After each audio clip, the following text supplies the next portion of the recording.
नमस्कार दोस्तों, आज हमारी पेपर सोल की 7वीं क्लास है। तो आज हम शुरुआत करते हैं पेपर सोल में। देखो, एक क्वेश्चन आया था कि हरियाणा में किस जिले में सर्वाधिक सरसों का उत्पादन होता है। हरियाणा में किस जिले में सर्वाधिक सरसों का उत्पादन होता है, बताओ। हरियाणा में किस जिले में सर्वाधिक सरसों का उत्पादन होता है। देखो, सरसों का उत्पादन सबसे अधिक होता है महेंद्रगढ़ में, ठीक है। उसके बाद देखो, भिवाड़ी में होता है, हिसार में होता है, झज्जर में, गुरुग्राम में, फरीदाबाद में सरसों का सर्वाधिक उत्पादन होता है। बात करें सरसों की, कौन सी फसल है। सरसों एक रबी की फसल है, ठीक है, रबी की फसल है सरसों।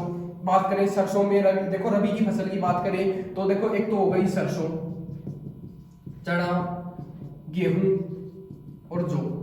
ये किसकी फसल है, रबी की फसल है। रबी की फसल की बात करें, देखो ये अक्टूबर नवंबर में बोई जाती है, ठीक है, और मार्च अप्रैल में काट ली जाती है, ठीक है, मार्च अप्रैल में काट ली जाती है, ठीक है। बात करें रबी की फसल की तो इसे बात करें, रबी की फसल को स्थानीय भाषा में आषाढ़ी फसल कहते हैं, ठीक है।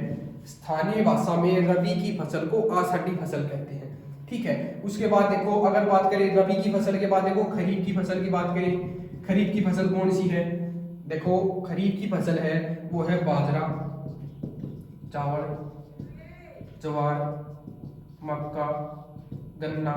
तो ये कौन सी फसल है, खरीफ की फसल है, ठीक है। बात करें खरीफ की फसल की तो कब बोई जाती है खरीफ की फसल।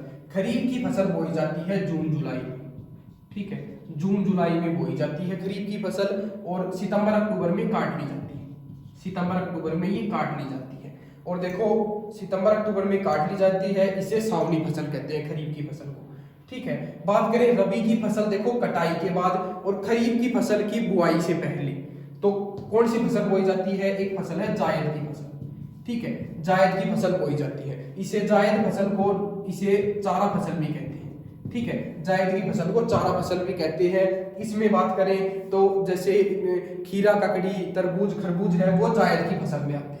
तो ठीक है, तो ये क्वेश्चन आया था हमारा, सरसों का उत्पादक हरियाणा में कौन से जिले में होता है, तो वो महेंद्रगढ़ में होता है, ठीक है। उसके बाद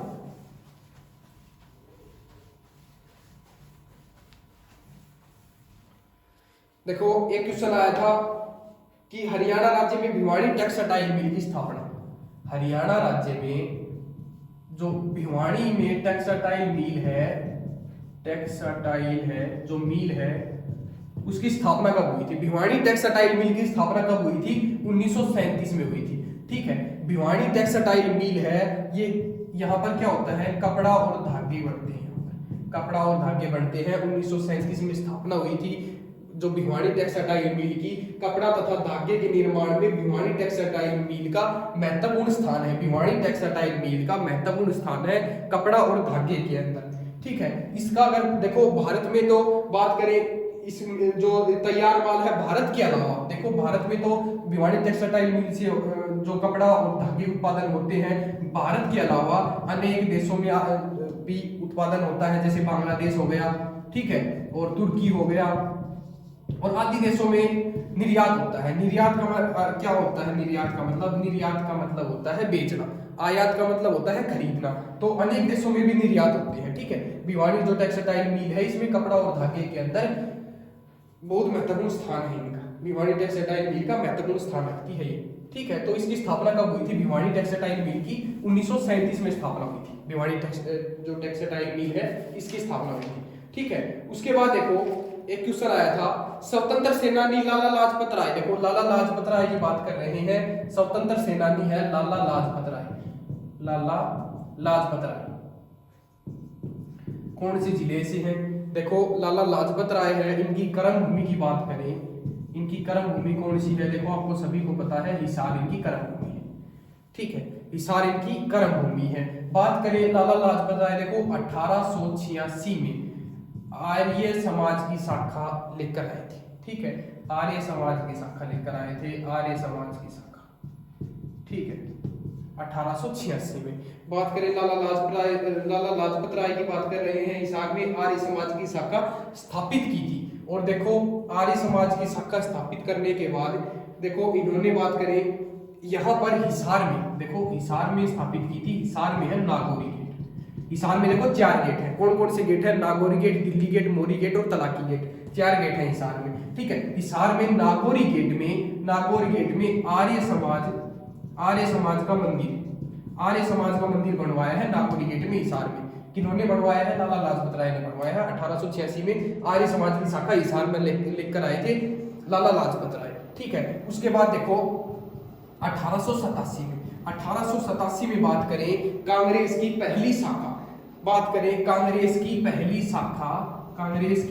पहली शाखा हिसार में लेकर आए थे लाला लाजपत राय है। 1887 में पहली शाखा हिसार में लेकर आए थे लाला लाजपत राय। और उसके बाद बात करें 1888 में कांग्रेस का हुआ था इलाहाबाद अधिवेशन में कांग्रेस के इलाहाबाद अधिवेशन में हिसार से जो कांग्रेस का प्रतिनिधित्व कर रहे थे वो लाला लाजपत राय कर रहे थे 1888, ठीक है। तो उसके बाद देखो बात करें लाला लाजपत राय की, तो हिसार में 11 साल तक वकालत की थी इन्होंने। लाला लाजपत राय ने हिसार में 11 साल तक वकालत की थी, ठीक है। और बात करें लाला लाजपत राय जो पशु चिकित्सा एवं विज्ञान विश्वविद्यालय है वो भी कहाँ पर है? हिसार में ही है। 2010 में बना था वो, ठीक है। और हिसार में विश्वविद्यालय की बात करें गुरु जम्बेश्वर विश्वविद्यालय जो 1995 में बना था, विज्ञान एवं प्रौद्योगिकी विश्वविद्यालय है। और उसके बाद एक विश्वविद्यालय चौधरी चरण सिंह विश्वविद्यालय, वो भी कहाँ पर है? हिसार में है। 1970 में बना था ये, ठीक है। 1900 बात करें 91 में इसे जो चौधरी चरण सिंह का नाम मिला था, 1997 में इसे पुरस्कार मिला था, ठीक है। भारतीय कृषि अनुसंधान द्वारा चौधरी चरण सिंह विश्वविद्यालय को पुरस्कार मिला था, ठीक है। उसके बाद देखो एक क्वेश्चन आया था कि महाभारत की रचना महर्षि वेदव्यास द्वारा हरियाणा में किस नगर में की गई थी? देखो महाभारत की देखो मैं एक अलग वीडियो लेकर आऊंगा आपके सामने। महाभारत की रचना महर्षि वेदव्यास जी ने की थी, ठीक है। किसने की थी? महर्षि वेदव्यास जी ने, ठीक है। महर्षि वेदव्यास जी ने कौन से बात कर रहे हैं? महाभारत की रचना महर्षि वेदव्यास द्वारा हरियाणा के किस नगर में की गई थी? बताओ किस नगर में की गई थी? देखो महाभारत की रचना कुरुक्षेत्र में लड़ा गया युद्ध था एक, ठीक है। और ये कब लड़ा गया था? देखो महाभारत का युद्ध 900 ईसा पूर्व लड़ा गया था, ठीक है। 900 ईसा पूर्व लड़ा गया था HSSC के अनुसार, याद रखना है। पीछे जो डी ग्रुप में पेपर हुए थे उसमें हर एक पेपर में एक क्वेश्चन आया था महाभारत से, ठीक है। तो 900 ईसा पूर्व लड़ा गया था HSSC जो महाभारत का युद्ध है। और किन के बीच में लड़ा गया था? कौरवों और पांडवों के बीच में लड़ा गया था, ठीक है। कौरवों और पांडवों के बीच में लड़ा गया युद्ध था। बात करें एक इसमें 8800 श्लोक थे। उस समय इसका नाम था जय संहिता, ठीक है। जय संहिता नाम था। 1 लाख प्लस श्लोक होने के बाद इसका नाम पड़ गया महाभारत, ठीक है। 900 ईसा पूर्व है। बात करें कितने दिन तक ये युद्ध चला था? तो 18 दिन तक ये युद्ध चला था, ठीक है। इसमें बात करें पर्व कितने हैं, पर्व या अध्याय पूछे तो वो भी 18 है, ठीक है। और उसके बाद देखो जो 900 ईसा पूर्व युद्ध लड़ा गया था, कौरव पांडवों के बीच में लड़ा गया था। और 8800 श्लोक थे उस समय, इसका नाम जय संहिता था। 1 लाख श्लोक होने के बाद महाभारत नाम पड़ गया, ठीक है। बात करें उसके बाद देखो 18 दिन तक ये युद्ध चला था। 13वें दिन अर्जुन का जो पुत्र है अभिमन्यु मारा जाता है। 13वें दिन अभिमन्यु मारा जाता है। कहां पर मारा जाता है? अमीन गांव में, ठीक है। अमीन गांव का वर्तमान नाम क्या है? अभिमन्युपुर है, ठीक है। अभिमन्युपुर कर दिया गया है, ठीक है। नाम बदल कर क्या कर दिया गया है? अभिमन्युपुर कर दिया गया है। उसके बाद देखो 15वें दिन गुरु द्रोणाचार्य मारे जाते हैं, ठीक है। और अर्जुन के हाथों कर्ण है वो वीर गति को प्राप्त हो जाता है 15वें दिन, ठीक है। 18वें दिन भीम के द्वारा जो दुर्योधन है वो भी मारा जाता है, ठीक है। दुर्योधन भी मारा जाता है। और बात करें एक बार देखो हरियाणा को महाभारत काल में क्या कहा गया था? ये क्वेश्चन मैंने पीछे भी करवाया है आपको। महाभारत काल में हरियाणा को क्या कहा गया था? तो वो कहा गया था बहुधान्यक, ठीक है। बहुधान्य कहा गया था। बहुधान्य का क्या अर्थ होता है? बहुधान्य का अर्थ होता है अत्यंत अधिक समृद्धि भूमि, ठीक है। बहुधान्य का क्या अर्थ होता है? अत्यंत अधिक समृद्धि भूमि इनका अर्थ होता है, ठीक है। उसके बाद देखो बात करें कि महाभारत का संकलन किसने किया था? मैंने अभी बताया महर्षि वेदव्यास जी ने किया था, ठीक है। और बात करें लेखन कार्य किसने किया था? महाभारत का लेखन कार्य किया था श्री गणेश जी, ठीक है, श्री गणेश जी ने किया था।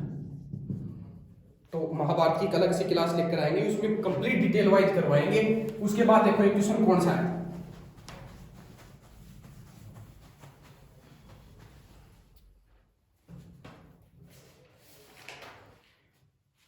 एक देखो क्वेश्चन आया है कि हरियाणा सरकार द्वारा ओलंपिक में स्वर्ण पदक और रजत पदक और कांस्य पदक में कितनी राशि दी जाती है, तो उसके बारे में बात करेंगे। देखो हरियाणा सरकार द्वारा जो ओलंपिक में स्वर्ण पदक, रजत पदक और कांस्य पदक में जो कितनी राशि देने की घोषणा की गई है उसके बारे में बात करेंगे। नई खेल नीति, देखो एक बात करें, नई खेल नीति 2015 में, ठीक है, नई खेल नीति का भाई 2015 में, उसके अंतर्गत जो पुरस्कार में राशि दी गई है उनके बारे में बात करेंगे। तो सबसे पहले देखो इधर तो लिखेंगे खेल, ठीक है, देखो खेल की बात करें ओलंपिक, ठीक है, ओलंपिक के बाद देखो एशियन, ठीक है, उसके बाद है कॉमनवेल्थ और एक है वर्ल्ड चैंपियन, ठीक है। इधर लिख लो जो स्वर्ण पदक और रजत पदक और कांस्य पदक, ठीक है, इनमें देखो कितनी राशि दी जाती है। देखो ओलंपिक में दी जाती है 6 करोड़, ठीक है, 4 करोड़ और 2.5 करोड़, ये राशि दी जाती है। 6 करोड़, 4 करोड़ और 2.5 करोड़ ये राशि दी जाती है ओलंपिक में, ठीक है, ओलंपिक में राशि दी जाती है 6 करोड़, 4 करोड़, 2.5 करोड़। बात करें एशियन में दी जाती है 3 करोड़, 1.5 करोड़ और 75 लाख, ठीक है, कितनी दी जाती है एशियन में 3 करोड़, 1.5 करोड़ और 75 लाख, ठीक है। उसके बाद देखो कॉमनवेल्थ में कितनी दी जाती है 1.5 करोड़, 1.5 करोड़, ठीक है, 75 लाख और 50 लाख, ठीक है, कितनी दी जाती है कॉमनवेल्थ में 1.5 करोड़, 75 लाख और 50 लाख। उसके बाद देखो जो वर्ल्ड चैंपियन में दी जाती है 25 लाख, देखो 25 लाख, 20 लाख और 15 लाख, ये राशि दी जाती है। देखो ओलंपिक की बात कर रहे हैं कि हरियाणा में ओलंपिक में जो स्वर्ण पदक है, रजत पदक और कांस्य पदक में कितनी राशि दी जाती है, तो 6 करोड़, 4 करोड़, 2.5 करोड़ इसका आंसर रहेगा। एशियन में दी जाती है 3 करोड़, 1.5 करोड़ और 75 लाख दी जाती है। कॉमनवेल्थ में दी जाती है 1.5 करोड़, 75 लाख और 50 लाख, ठीक है, और वर्ल्ड चैंपियन में दी जाती है 25 लाख, 20 लाख और 15 लाख, ये राशि दी जाती है। बात करें हरियाणा राज्य का सर्वोच्चम पुरस्कार कौन सा है, देखो हरियाणा राज्य का जो सर्वोच्च है, जो सर्वोच्च पुरस्कार है, बताओ पुरस्कार कौन सा, सर्वोच्च पुरस्कार कौन सा है। देखो हरियाणा राज्य में सर्वोच्च पुरस्कार कौन सा है हरियाणा राज्य का, वो है भीम पुरस्कार। देखो सभी को पता होगा भीम पुरस्कार है। इसमें भीम पुरस्कार में 5 लाख की तो राशि दी जाती है, 5 लाख की राशि दी जाती है। एक प्रशस्ति प्रमाण पत्र दिया जाता है, ठीक है, प्रशस्ति प्रमाण पत्र दिया जाता है। एक रोल ऑफ ऑनर दिया जाता है, एक रोल ऑफ ऑनर दिया जाता है, ठीक है। तो सबसे बड़ा सर्वोच्च पुरस्कार है हरियाणा का भीम पुरस्कार है, ठीक है, ये बात याद रखनी है आपको। उसके बाद देखो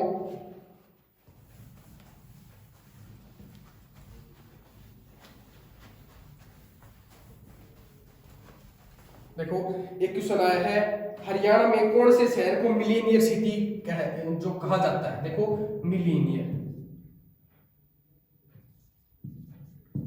सिटी, बताओ मिलीनियर सिटी किसे कहते हैं। मिलीनियर सिटी कहते हैं गुरुग्राम, ठीक है, मिलीनियर सिटी किसे कहते हैं, गुरुग्राम को कहते हैं। देखो गुरुग्राम को क्या क्या कहते हैं, एक तो सपनों की नगरी, देखो सपनों की नगरी कहते हैं, ठीक है, एक कहते हैं मनोरंजन हब, ठीक है, मनोरंजन सिटी। एक देखो इलेक्ट्रॉनिक सिटी, इलेक्ट्रॉनिक सिटी, ठीक है, और एक कहते हैं उत्तर भारत का कॉल सेंटर, ठीक है, उत्तर भारत का कॉल सेंटर ऑफ कैपिटल,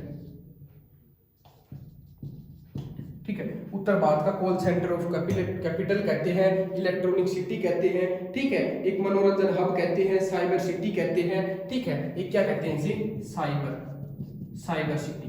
देखो साइबर सिटी कहते हैं, ठीक है, सपनों की नगरी कहते हैं और मेडी सिटी कहते हैं, ठीक है, एक कहते हैं मेडी सिटी, ठीक है। तो गुरुग्राम को कहते हैं मिलेनियर सिटी, सपनों की नगरी है ना, मनोरंजन हब, इलेक्ट्रॉनिक सिटी, उत्तर भारत का कॉल सेंटर ऑफ कैपिटल और साइबर सिटी, मेडी सिटी किसे कहते हैं, गुरुग्राम को कहते हैं, ठीक है। एक उद्योग विहार कहते हैं, देखो उद्योग विहार मैं आपको एक बात बताता हूँ, उद्योग विहार है वो किसे कहते हैं, गुरुग्राम को कहते हैं। ठीक है, उद्योग विहार किसे कहते हैं, गुरुग्राम को। और औद्योगिक नगरी किसे कहते हैं, उद्योग नगरी किसे कहते हैं, उद्योग नगरी किसे कहते हैं, फरीदाबाद। ठीक है, उद्योग नगरी किसे कहते हैं, फरीदाबाद को कहते हैं। भारत की मॉल सिटी, देखो एक बात ये भी याद रखनी है आपको, गुरुग्राम को कहते हैं भारत की मॉल सिटी। भारत की मॉल सिटी किसे कहते हैं, गुरुग्राम को कहते हैं। ठीक है, उसके बाद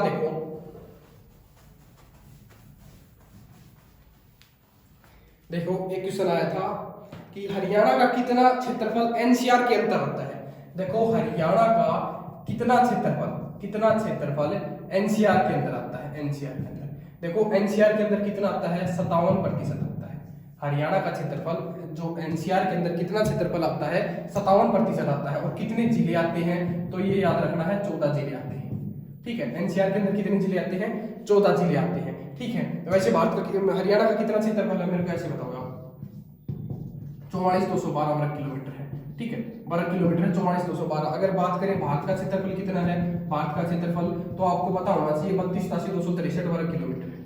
ठीक है, तो ये याद रखने वाली बात है। उसके बाद देखो एक क्वेश्चन आया है,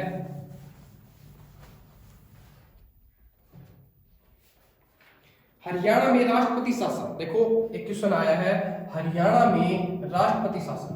देखो राष्ट्रपति शासन, हरियाणा में राष्ट्रपति शासन है वो पहली बार कब लगा था या दूसरी बार कब लगा था, ऐसे क्वेश्चन आते हैं। ठीक है, तो राष्ट्रपति शासन की बात करते हैं। सबसे पहले देखो भारत में सबसे पहले राष्ट्रपति शासन कहां पर लगा था, भारत में सबसे पहले राष्ट्रपति शासन लगा था पंजाब में। ठीक है, 1951 में पंजाब में लगा था, 1951 में राष्ट्रपति शासन। ठीक है, हरियाणा में 3 बार लग चुका है राष्ट्रपति शासन। ठीक है, हरियाणा में कितनी बार लग चुका है, 3 बार लग चुका है राष्ट्रपति शासन।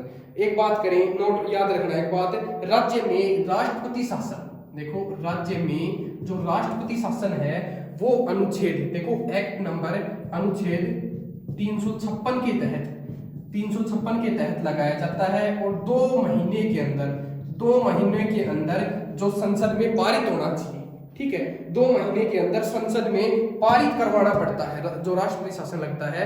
अनुच्छेद एक्ट नंबर 256 के तहत जो राष्ट्रपति शासन लगता है 2 महीने के अंदर, और जो ये पारित करवाना पड़ता है संसद में। ठीक है, उसके बाद ये 6 महीने तक लगा रहता है। ठीक है, 6 महीने तक लगा रहता है। अधिक से अधिक बात करें कितने समय तक लगाया जा सकता है, तो 3 वर्ष तक लगाया जा सकता है। 3 वर्ष तक लगाया जा सकता है। ठीक है, 3 वर्ष तक लगाया जा सकता है राष्ट्रपति शासन, अधिक से अधिक समय। ठीक है, तो अब बात करेंगे पहली बार राष्ट्रपति शासन कब लगा। सबसे पहले बात करेंगे राष्ट्रपति शासन प्रथम बार राष्ट्रपति शासन कब लगा। तो सबसे पहले देखो 21 नवंबर से लेकर 1967 से लेकर 21 नवंबर 1967 से लेकर और 21 मई 1968। देखो एक तो राष्ट्रपति शासन लगा था, ये प्रथम राष्ट्रपति शासन लगा था। कब तक लगा था, 21 नवंबर 1967 से लेकर और 21 मई 1968 तक लगा था। ठीक है, उस समय देखो जो राष्ट्रपति थे, देखो कौन थे राष्ट्रपति उस समय, राष्ट्रपति कौन थे, वो थे डॉक्टर जाकिर हुसैन।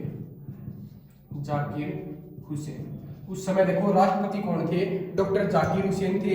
बात करें प्रधानमंत्री, देखो प्रधानमंत्री थी इंदिरा गांधी।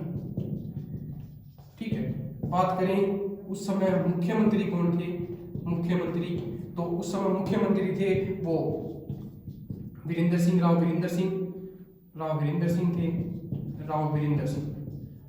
राव वीरेंद्र सिंह थे। ठीक है, और जो राज्यपाल हैं वो कौन थे, वो थे वीरेंद्र नारायण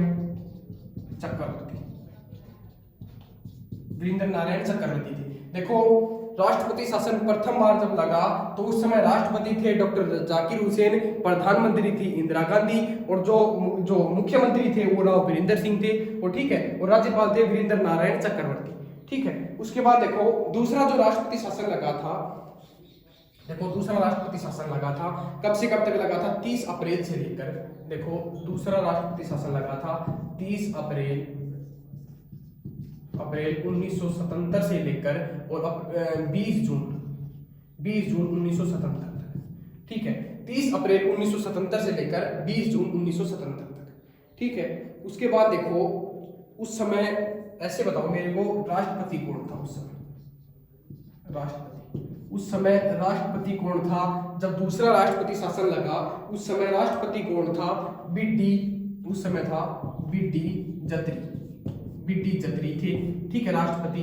बात करें प्रधानमंत्री कौन था उस समय? वो था मोरारजी देसाई, मोरारजी देसाई, ठीक है। और उस समय बात करें सीएम कौन थे, बताओ उस समय सीएम कौन थे? तो प्रधानमंत्री मोरारजी देसाई के बाद देखो सीएम कौन थे? वो थे बनारसी दास गुप्ता। देखो उस समय सीएम थे बनारसी दास, बनारसी दास गुप्ता, ठीक है। और जो ये राज्यपाल थे, वो राज्यपाल कौन थे? वो थे जयसुखलाल, जयसुखलाल आती, ठीक है, जयसुखलाल आती थे। तो जो राष्ट्रपति थे वो बीडी जत्री थे, और ठीक है प्रधानमंत्री मोरारजी देसाई थे, और जो मुख्यमंत्री तो जो हरियाणा के मुख्यमंत्री थे वो बनारसी दास गुप्ता, और राज्यपाल थे वो जयसुखलाल आती थे, ठीक है। उस दो सेकंड जो राष्ट्रपति शासन लगा था उसकी बात रही। उसके बाद देखो तीसरा राष्ट्रपति शासन कब लगा था? तीसरा जो राष्ट्रपति शासन लगा था, देखो तीसरा राष्ट्रपति शासन, तीसरा राष्ट्रपति शासन लगा था उस समय की बात है। देखो कब लगा था? 6 अप्रैल 1991 से लेकर, तीसरा जो राष्ट्रपति शासन लगा था 6 अप्रैल 1991 से लेकर 23 जुलाई 1991 तक, ठीक है। ये राष्ट्रपति शासन लगा था। उस समय बात करें राष्ट्रपति कौन थे? देखो उस समय जो राष्ट्रपति थे वो कौन थे? उस समय राष्ट्रपति कौन थे? रामास्वामी वेंकटरमन, रामास्वामी वेंकटरमन थे राष्ट्रपति। बात करें प्रधानमंत्री कौन थे? तो वो चंद्रशेखर थे, ठीक है, चंद्रशेखर, ठीक है। उस समय बात करें सीएम कौन थे, मुख्यमंत्री कौन थे? तो ओम प्रकाश चौटाला, ओम प्रकाश चौटाला, ठीक है। जो तीसरा राष्ट्रपति शासन लगा था उस समय की बात है। उस समय देखो हरियाणा का राज्यपाल कौन था? बताओ उस समय हरियाणा का राज्यपाल कौन था? धनिक लाल मंडल था, ठीक है। राज्यपाल कौन था? धनिक लाल मंडल। उस समय जो राज्यपाल था हरियाणा का, तीसरा जो राष्ट्रपति शासन लगा उस समय जो प्रधानमंत्री था स्वामी जो है रामास्वामी वेंकटरमन था, ठीक है। और पीएम चंद्रशेखर थे, और सीएम थे वो ओम प्रकाश चौटाला, और जो राज्यपाल थे वो धनिक लाल मंडल थे, ठीक है। तो ये तीसरा राष्ट्रपति शासन लगा था, और ये बार बार क्वेश्चन पेपर में पूछे जाते हैं, ठीक है। उसके बाद देखो